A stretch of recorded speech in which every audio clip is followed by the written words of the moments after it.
ஸ்னேகாலயா சில்க்ஸின் women's day slogan கான்டெஸ்டில் participate பண்ணி மலேசியா செல்லும் வாய்ப்பை பெறுங்க. கும்பகோணத்தில் சுமார் 12 கோடி ரூபாய் மதிப்பிலான தங்க நகைகள் கொண்டு வந்த வாகனத்தை நிறுத்தி தேர்தல் பறக்கும் படையினர் நடத்திய சோதனையால் பரபரப்பு ஏற்பட்டது. இது தொடர்பான கூடுதல் தகவலை செய்தியாளர் சிவசுப்பிரமணியனிடம் கேட்கலாம். சிவசுப்பிரமணியன் வணக்கம். அந்த 12 கோடியான ரூபாயிலான மதிப்பின் தங்கம் யாருடையது? முழு விவரங்கள் என்ன? தற்போது கும்பகோணத்தில் தங்க நகைகளுடன் வந்த வாகனத்தால் பரபரப்பு ஏற்பட்டுள்ளது. இந்த தங்க நகைகள் சென்னையிலிருந்து கும்பகோணம் மயிலாடுதுறை நகைக்கடைகளுக்கு கொண்டு செல்லப்படுகிறது. இந்த வாகனமானது கும்பகோணம் எல்லையில் மதனத்தூர் பகுதியில் தேர்தல் பறக்கும் படையினர் திடீர் ஆய்வு செய்கின்றனர். அதை வாகனத்தை சோதனையிட்டதில் பொட்டலம் பொட்டலமாக தங்க நகைகள் உள்ளது. இதனை அடுத்து அந்த வாகனத்தை நேரடியாக கும்பகோணம் கோட்டாட்சியர் அலுவலகத்துக்கு கொண்டு வந்தனர்.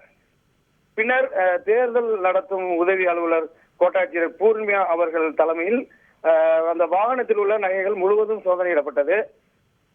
பின்னர் அந்த ஆவணங்கள் சரிபார்த்த பின் அந்த 12 கோடி ரூபாய் மதிப்பிலான நகைகளுக்கு உரிய ஆவணம் வைத்திருந்ததாக கூறப்படுகிறது. இதனை அடுத்து அந்த சோதனை தற்போது நிறைவுற்றுள்ளது. 12 கோடி ரூபாய் மதிப்பில் தங்க நகைகள் கும்பகோணத்தில் சோதனையிடப்பட்டது தற்போது பரபரப்பை ஏற்படுத்தியுள்ளது. முழு விவரங்களுக்கு நன்றி சிவசுப்பிரமணியன்.